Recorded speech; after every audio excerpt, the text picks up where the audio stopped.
be the best that I can be. And so I've been doing some of these hearings around the district to help me prepare for those hearings and for that markup legislation that will begin.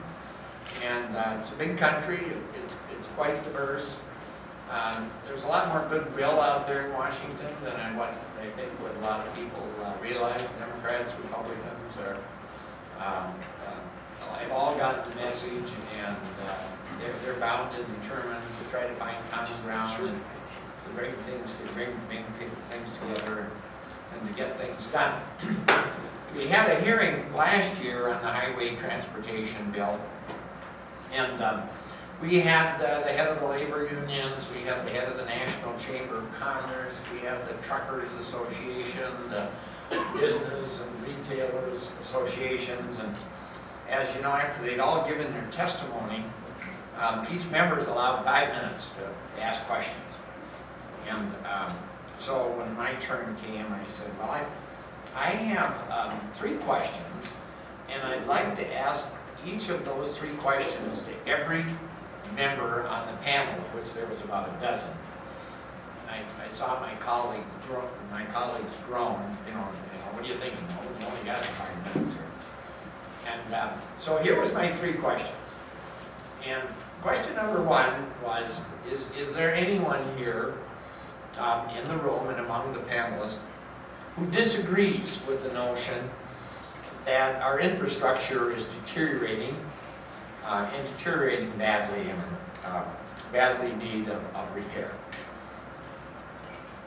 Not an objection anywhere. Make it all of it, Mr. Chairman. And my second question, is there anyone here who disagrees with the idea that a good, strong transportation system is vital to our ability to grow our business, to create good paying jobs, and to grow our economy? Objections? Make it all of it, Mr. Chairman. And the last but toughest question, is there anyone here who disagrees with the notion that we need to find new revenue in order to get on with the task of rebuilding our transportation system? And again, not a single bit of disagreement.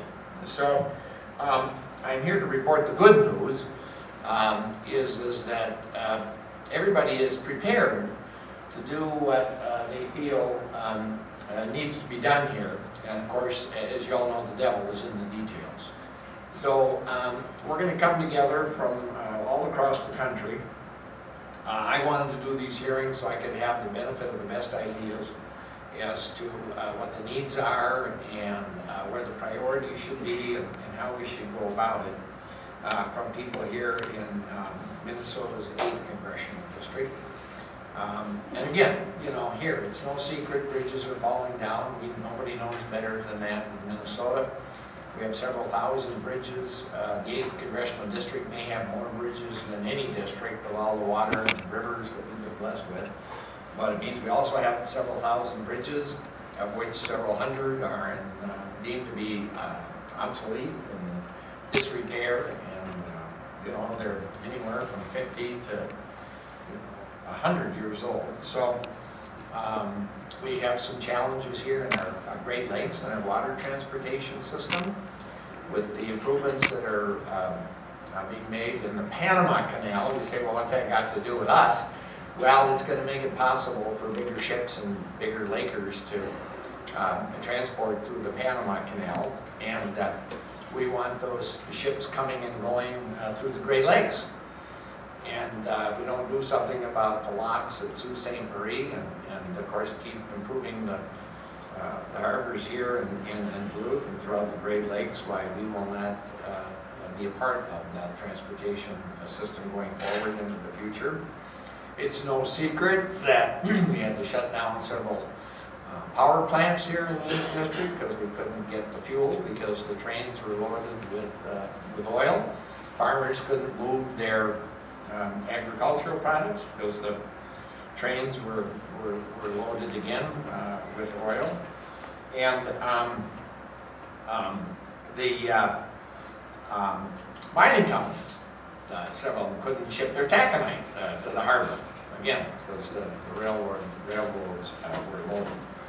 So when it comes to transportation, the importance of a multimodal transportation system is very important. We need to look at the rail, we need to look at the roads, we need to look at the water and the Great Lakes, and put together a system that utilizes and takes advantages of them all, including pipelines, which have become an integral part of our transportation system here in this country. So with that in mind, I would like to begin here, and I want to recognize Commissioner Rocker. And Steve, do you have a couple words you'd like to say to kind of kick this off here? Well, thank you, Congressman Nolan, and as a co-moderator per se, I want to thank the congressman and the staff for conducting this hearing and for the opportunity for the stakeholders in the room to speak to the transportation needs and opportunities of our region. We have been fortunate for decades to have had a strong voice, champion, and an open door in Washington, D.C., serving on the House Transportation Committee. With the leadership of the late Congressman Oberstar and now Congressman Nolan, dare I say, in the wake of the Grammy Awards, we have not lost a beat.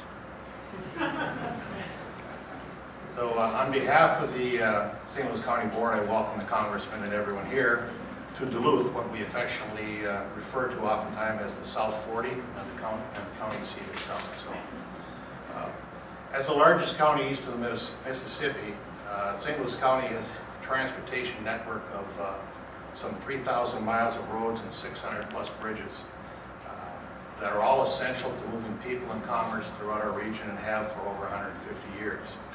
That being said, maintaining this system of this size has been and continues to be the highest priority of our elected board. And on behalf of the collective taxpayers, for the benefit of our citizens and visitors to all jurisdictions, including covering 26 cities and 75 townships. So suffice to say, we have a massive area to take care of, and we're making great progress. So I would just add that in addition to the county's sizable transportation system in itself, as the chair of AEOA, the Arrowhead Economic Opportunity Agency, as the chair of the Duluth Seaway Port Authority, the Lake St. Louis County Regional Rail Authority, the Northern Lights Passenger Alliance, known as NLX, the Northeast Waste Advisory Council. I can say unequivocally, whether by land, sea, or rail, a sustainable multimodal transportation network is imperative to our past, to our present, and most definitely to our future. Case in point, over the past weekend, I took some time to read the latest edition of Business North, which I'm sure you're all familiar with. Great paper to pick up once in a while. And while reading these stories throughout the edition, transportation and infrastructure was identified and referenced to in almost every story, whether it was about forestry, manufacturing, tourism, technology, economic development, and or potentials of economic development. Transportation investment is core to the success and sustainability of our economy on all fronts. As a policymaker, I look forward to hearing the testimony and again thank the Congressman and his staff. I know we're going to see and hear many on-point specifics about what our needs are in the region from a variety of sources. But my message as a county commissioner is Washington needs to refocus on the domestic spending agenda. It needs to make transportation investment in a multimodal future a priority.